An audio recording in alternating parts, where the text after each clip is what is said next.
Hey everyone, and welcome to this explainer. Today, we are taking a seriously incredible journey to uncover exactly how and why humans managed to settle one of the most extreme, challenging environments on Earth, Oceania.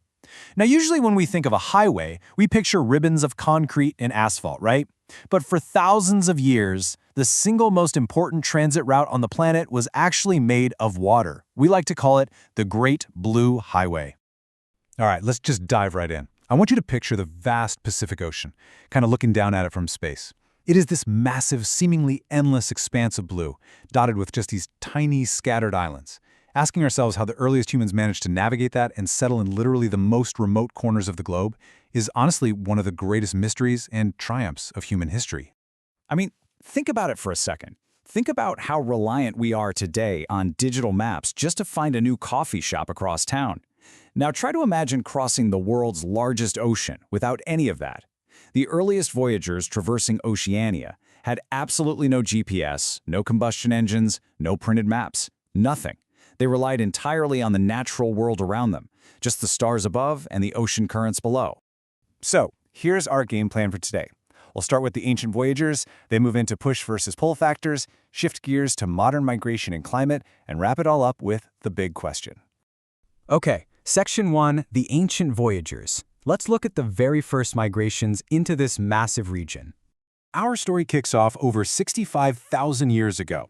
Back then, lower sea levels actually exposed the Sahul Land Bridge, this massive prehistoric supercontinent connecting modern-day Australia and New Guinea. That bridge allowed the very first human migrations to happen entirely on foot. Then, moving forward into the ancient era, we see the emergence of the distinct Lapita culture and the phenomenal outward expansion of the Polynesians.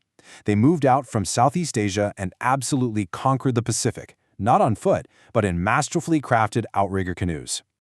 Let's just pause on that first number for a second, 65,000.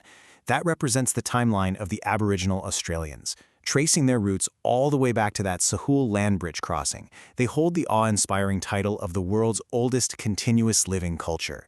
It is just a staggering testament to human endurance and adaptation. You know, Polynesian navigators were just absolute masters of wayfinding. Remember, no maps, no GPS. So how did they find tiny islands in a massive ocean?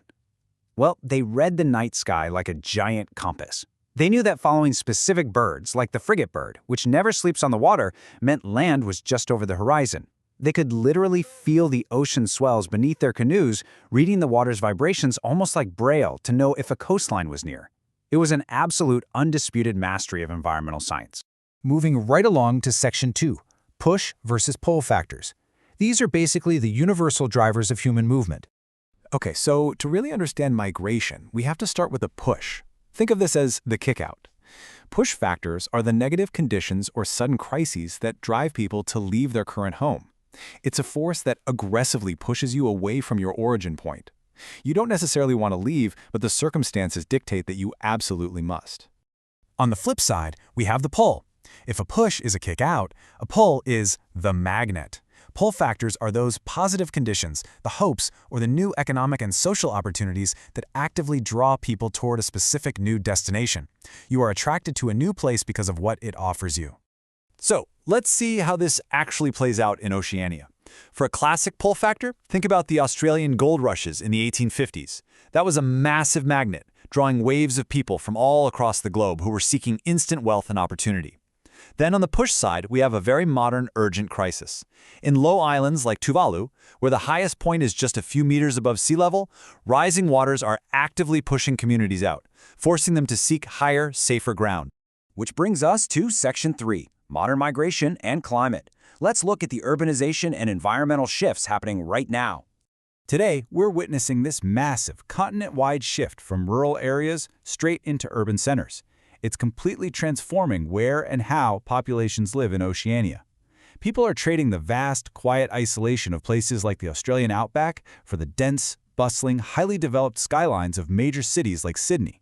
They are literally packing up and moving their lives from wide-open spaces into concentrated urban hubs.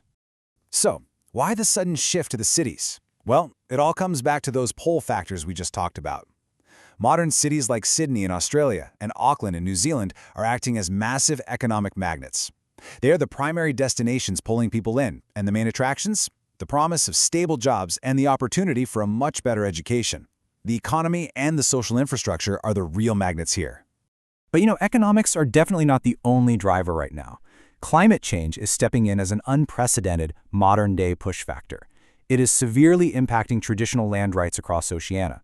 In some cases, changing weather patterns, agricultural disruptions, and rising waters are forcing really complex movements, sometimes from high islands to low islands, and often vice versa.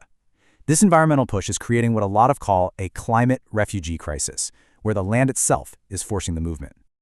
To tackle this incredibly tough situation, there's this vital new framework that's emerged, and it's called Migration with Dignity. It's a really beautiful concept. Programs operating under this idea are actively helping citizens from highly vulnerable island nations like Kiribati to safely and legally relocate to places like Fiji and New Zealand. It's called Migration with Dignity because it manages the transition in a way that actively respects and preserves the culture, the skills, and the humanity of the people being displaced. And that brings us to our final stop, Section 4, the big question. Let's summarize and wrap this all up. So, if we were to boil the whole Oceania migration story down to a few key takeaways, it looks like this. First, tens of thousands of years ago, human movement in this region began over ancient land bridges and via masterful navigation in outrigger canoes. Second, bringing it right up to the present, powerful push factors like climate change and shifting resources are forcing communities to relocate. And third, simultaneously, major pull factors like the promise of jobs and education continue to attract modern migrants. From the ancient past to our modern climate pioneers, the push and pull of human migration has literally never stopped. Which leaves us with one final thought to ponder. Take a second and look at your own life, your own goals, your dreams. If you were suddenly forced to pack up your entire life and move to an entirely new country tomorrow, what would be your biggest pull factor? What specific magnet, whether it's an incredible job offer, an educational opportunity, a perfect climate, or a tight-knit cultural community, would ultimately guide your journey? Thanks so much for joining me on the Great Blue Highway.